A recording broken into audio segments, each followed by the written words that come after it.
Eros, or boundless desire. Plato, alike in the Phaedrus and in the Symposium, speaks of a frenzy that, spreading from the body, infects the spirit with malignant humors. This is not love as he commends it, but there is, he says, another kind of frenzy or delirium which is neither conceived nor born in a man's soul, except by the inspiration of heaven. It is alien to us. Its spell is wrought from without. It is a transport, an infinite rapture away from reason and natural sense.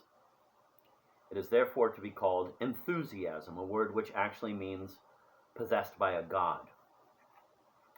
For the frenzy not only is of heavenly origin, but culminates at its highest in a new attainment of the divine. Such is Platonic love. I am, of course, aware that Socrates is made to say in the Phaedrus that the greatest satisfaction of the lover comes not from physical fulfillment, but from consciousness of the joint attainment by lover and beloved of self-mastery. And in the Symposium, that erotic passion at its highest is a delight in beauty of every kind, so that the lover who has ascended high enough will descry the supreme, eternal, self-same and perfect beauty, the reality and substance of that in which everything else called beauty is a participant. But I am concerned above all with what European culture generally has preserved of Plato.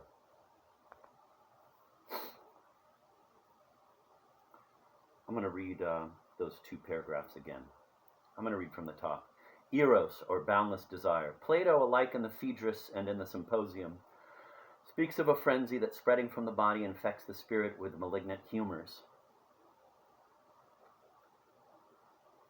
This is not love as he commends it, but there is, he says, another kind of frenzy or delirium which is neither conceived nor born in a man's soul except by the inspiration of heaven. It is alien to us. Its spell is wrought from without. It is a transport, an infinite rapture away from reason and natural sense. It is therefore to be called enthusiasm, a word which actually means possessed by a god. For the frenzy not only is of heavenly origin, but culminates at its highest in a new attainment of the divine.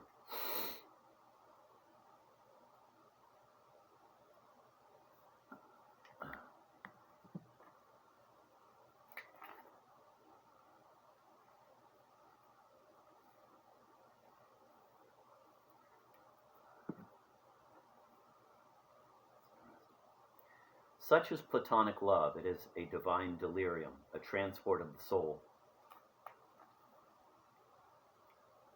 I am, of course, aware that Socrates is made to say in the Phaedrus that the greatest satisfaction of the lover comes not from physical fulfillment, but from consciousness of the joint attainment by lover and beloved of self-mastery. And in the Symposium, that erotic passion at its highest is a delight in beauty of every kind, so that the lover who has ascended high enough will descry the supreme, eternal, self-same and perfect beauty, the reality and substance of that in which everything else called beauty is a participant.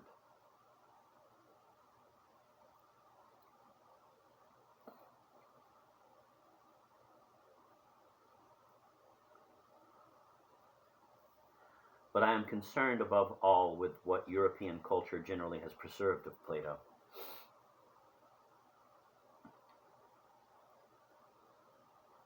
Such is Platonic love. It is a divine delirium, a transport of the soul, a madness and supreme sanity both. A lover with his beloved becomes as if in heaven. For love is the way that ascends by degrees of ecstasy to the one source of all that exists, remote from bodies and matter, remote from what divides and distinguishes, and beyond the misfortune of being a self, and even in love itself a pair.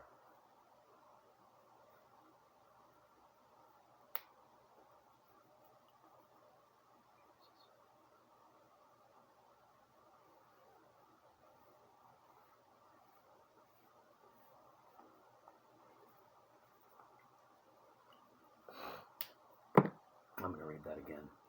Such is Platonic love. It is a divine delirium, a transport of the soul, a madness and supreme sanity both. A lover with his beloved becomes as if in heaven, for love is the way that ascends by degrees of ecstasy to the one source of all that exists. Remote from bodies and matter, remote from what divides and distinguishes, and beyond the misfortune of being a self, and even in love itself a pair. don't understand that last bit, even in love itself a pair. Eros is complete desire, luminous aspiration. The primitive religious soaring carried to its loftiest pitch, to the extreme exigency of purity, which is also the extreme exigency of unity. But absolute unity must be the negation of the present human being in his suffering multiplicity. The supreme soaring of desire ends in non-desire. The erotic process introduces into life an element foreign to the diastole and systole of sexual attraction. A desire that never relapses, that nothing can satisfy, that even rejects and flees the temptation to obtain its fulfillment. That nothing can satisfy, that even rejects and flees the temptation to obtain its fulfillment in the world, because its demand is to embrace. The erotic process introduces into life an element foreign to the diastole and systole of sexual attraction. A desire that never relapses. That nothing can satisfy. That even rejects and flees the temptation to obtain its fulfillment in the world. Because its demand is to embrace no less than the all. It is infinite transcendence, man's rise into his God, and this rise is without return.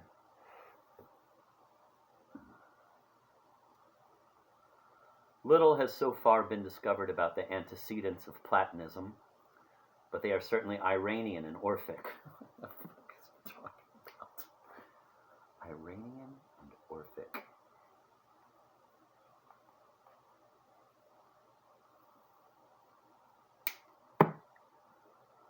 And through Plotinus and Platonic doctrine of love was transmitted to the medieval world.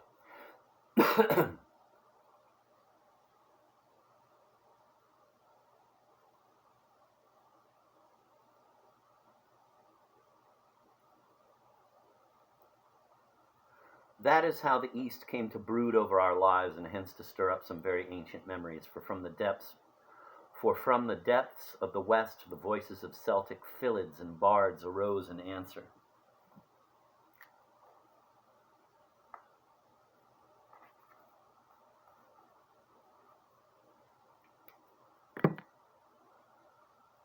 It was perhaps an echo or some ancestral harmony. All our races come from the East.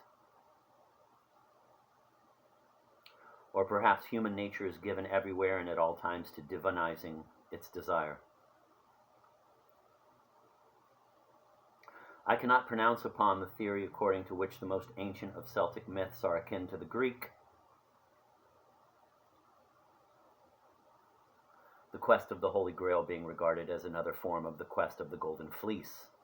The Pythagorean theories of reincarnation as another version of Druidical beliefs about immortality. But whatever that theory may be worth, recent investigation has detected general convergences in support of the view that the religious beliefs of East and West had a common source.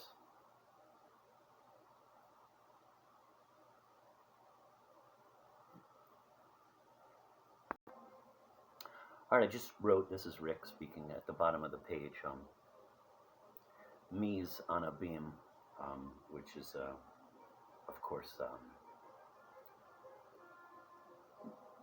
the abyss of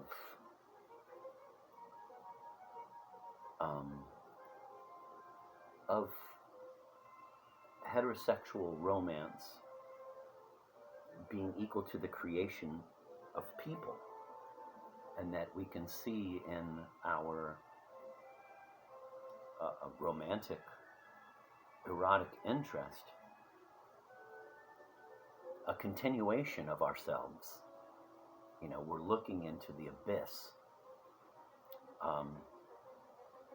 And the abyss, of course, is made so romantic and beautiful and so sensual by the love act, if you will.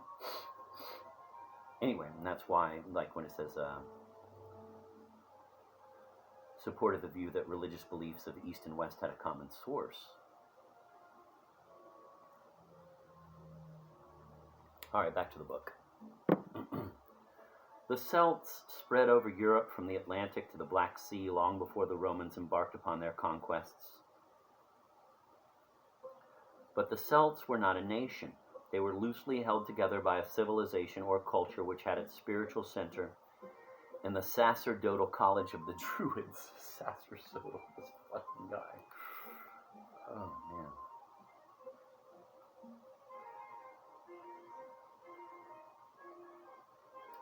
The college had not emanated from small tribes. It was a kind of international institution and served every people of Celtic race from the remote corners of Britain and Ireland across to Italy and Asia Minor.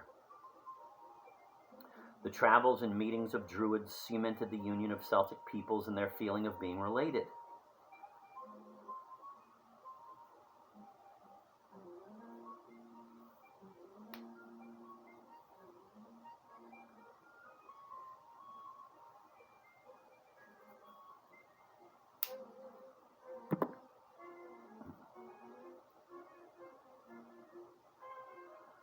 The Druids were grouped in brotherhoods and had very wide powers. They were soothsayers, magicians, medicine men, priests, and teachers all in one. They set nothing down in writing but by word of mouth, and gnomic verses they taught pupils for whom the course of instruction lasted 20 years. The sacerdotal college of the Druids was not unique. Iranian magi, Indian Brahmins, Roman pontiffs, and flamens. What was a flamen?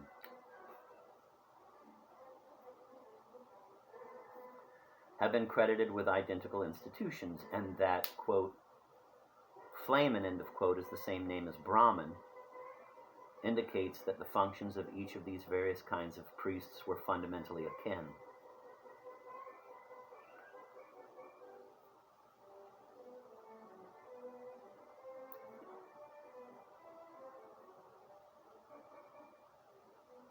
However, as regards the Celts, there is no doubt that they believed in a life after death. They pictured that life to themselves as one filled with adventure, very like the life led on earth, but purified. They even supposed that some of their heroes were enabled to return from the hereafter and under other names to mingle with the living. It is through this central doctrine of soul survival that the Celts are akin to the Greeks. But every doctrine of immortality implies a tragic preoccupation with death.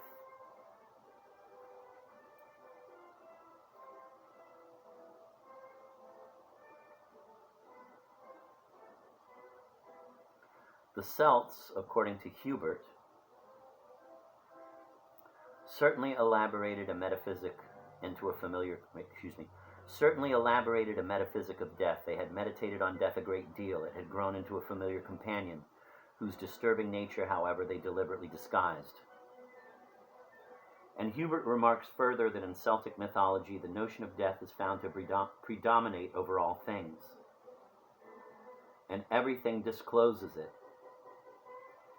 These statements invite juxtaposition with what I have said above. These statements invite juxtaposition with what I have said above about the Tristan myth, which both veils and expresses a longing for death.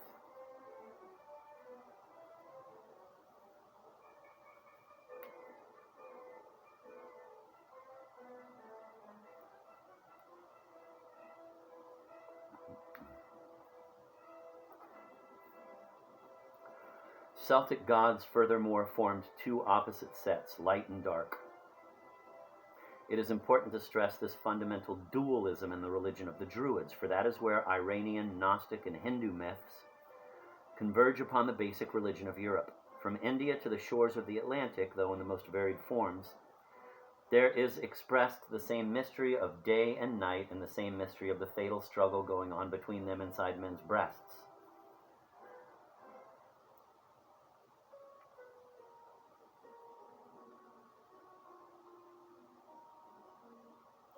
There is a God of uncreated and timeless light, and there is a God of darkness, the author of evil, who holds sway over all visible creation.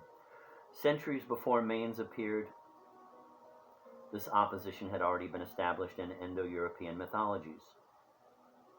I don't know what Manes is.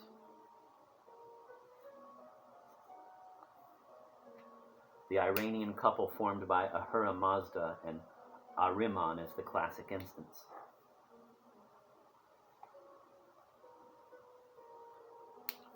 Of direct interest for our purpose, woman in the eyes of the Druids was a being divine and prophetic. She is typified by the Germanic Valletta, who in Chateaubriand's Martyrs appeared by night to a Roman general lost in reverie. "Do you know," she says to him, "that I am a sprite?" Eros has taken the guise of woman and symbolizes both the other world and the nostalgia which makes us despise earthly joys. But the symbol is ambiguous since it tends to mingle sexual attraction with eternal desire. The Eselt, mentioned in sacred legends as being both an object of contemplation and a mystic vision, stirred up a yearning for what lies beyond embodied forms. Although she was beautiful and desirable for herself, it was her nature to vanish. The eternal feminine leads us away, Goethe said, and woman is man's goal, according to Novalis.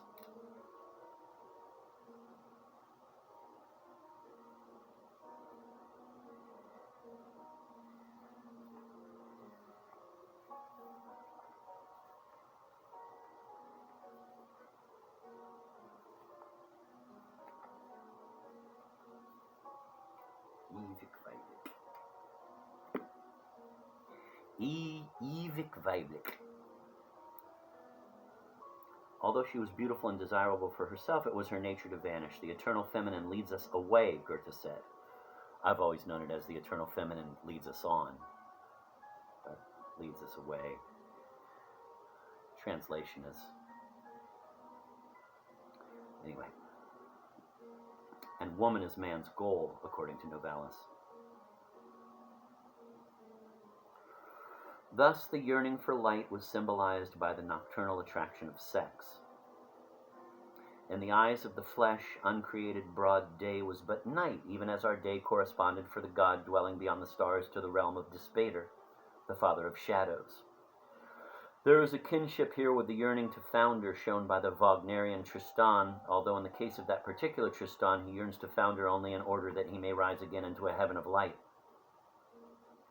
The night he sings of is uncreated day, and his passion is the cult of Eros, the desire that despises Venus even when in the throes of sensuality, and he imagines he is in love with an actual fellow being.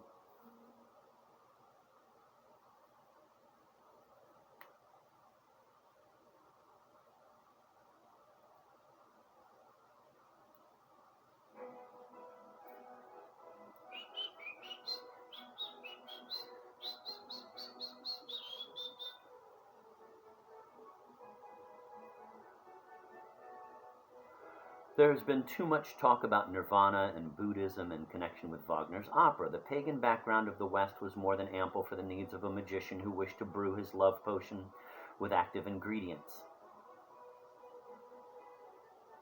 For that matter, it is significant that the original Celtic cult should have survived both the Roman conquest and the Germanic invasions. Quote, "The Gallo-Romans were mostly Celts in disguise, so that after the Germanic invasions, Celtic fashions and inclinations reappeared in Gaul." That's from Hubert. In the same way the Gaelic gods were given Latin names, but were not otherwise altered.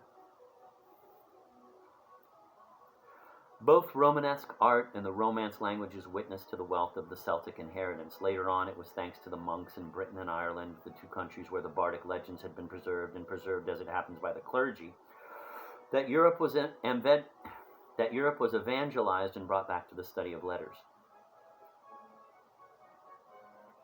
This carries us to the threshold of the period in which the Tristan myth sprang up. However, closer to us than either Plato or the Druids, a kind of Indo-European unity may be seen looming out like a watermark upon the background of medieval heresies. As early as the 3rd century, there spread over the geographical and historical area that is bounded by India on the one hand and by Britain on the other, a religion that syncretized all the myths of night and day, a religion which had been elaborated first in Persia and then by the Gnostic and Orphic sects. This religion actually spread underground and is known as Manichaeism. The very difficulty there is today in describing it must be held to indicate something of its deepest nature and the extent of its human importance. For one thing, everywhere the authorities and orthodoxies persecuted it with incredible violence. It was pretended to see in it the gravest of social perils. Its followers were slaughtered, its writings scattered and burned, so that the evidence on which it has been judged originated most often from its foes. The doctrine of the Persian prophet Manes assumed forms that varied widely according to what beliefs were already established among the peoples to whom it spread. Christians, Buddhists, or Mohammedans. In a Manichaean hymn recently retrieved and translated, Jesus, Manes, Ormuzd, and Sakyamuni are invoked one after the other, and finally so is Zardusht, that is to say, Zarathustra or Zoroaster. And there is reason to suppose furthermore that the existence of Celtic survivals in the French era of Languedoc provided certain Manichaean sects with a particularly favorable soil. For the understanding of what is to follow, 2 points in particular need to be stressed. Number one, the fundamental dogma of all Manichaean sects is that the soul is divine or angelic, and is imprisoned in created forms in terrestrial matter, which is night. In the hymn called The Soul's Fate, the disciple of the Savior Manes causes his spiritual self to lament. I came out of light in the gods, here in exile am I from them kept apart. I am a god, of the gods I was born, but now I am made to know pain.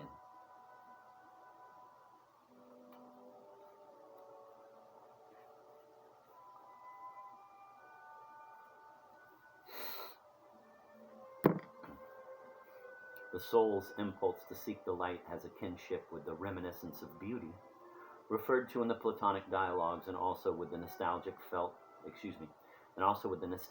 by the Celtic hero when, having come back to earth from heaven, he recalls the existence of the isle where the immortals dwell. But the impulse is constantly being checked by the jealousy of Venus, who in the hymn just quoted goes by the name of Devat, even after a lover has become possessed by the yearning for light. Venus wants him to remain within dark matter. Hence there ensues the struggle between sexual love, and it is a struggle displaying the fundamental anguish felt by fallen angels while confined in bodies all too human.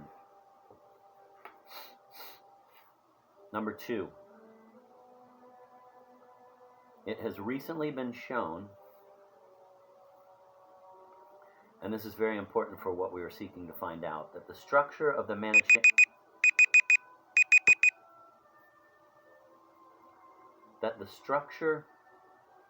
Manichaean faith was in essence lyrical. In other words, the nature of this faith made it unamenable to rational, impersonal, and objective exposition.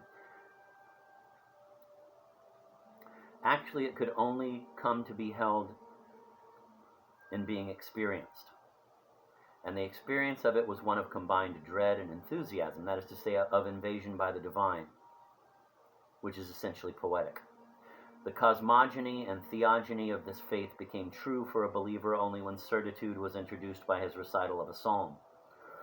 So Tristan, it will be recalled, cannot state his secret, only sing it.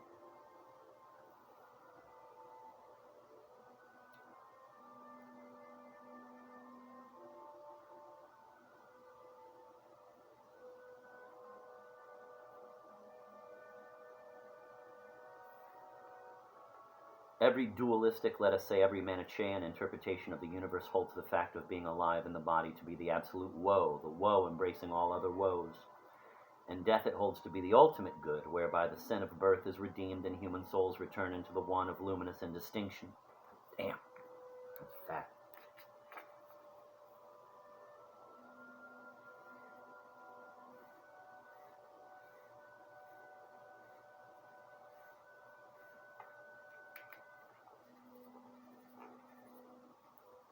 I'm going to reread that. Every dualistic, let us say every Manichaean interpretation of the universe holds the fact of being alive in the body to be the absolute woe, the woe embracing all other woes, and death it holds to be the ultimate good, whereby the sin of birth is redeemed and human souls return into the one of luminous indistinction. We may already attain to light while here below through a gradual ascent which is achieved in the progressive death of a deliberate ascesis.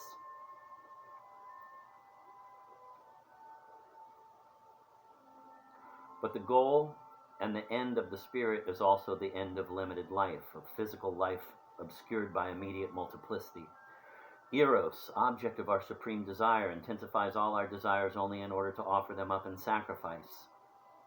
The fulfillment of love is the denial of any particular terrestrial love.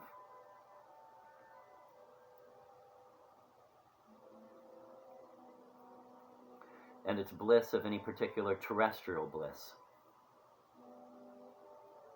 From the standpoint of life, it is this love which is the absolute woe. There we have the broad Eastern and Western background of paganism out of which the Tristan myth sprang. It has now to be asked how indeed the myth should have come out of this background. What prohibitions and perils compelled this doctrine to put on veils and no longer to proclaim itself except in deceptive symbols, no longer to allure us except by means of the spell and secret incantation of a myth?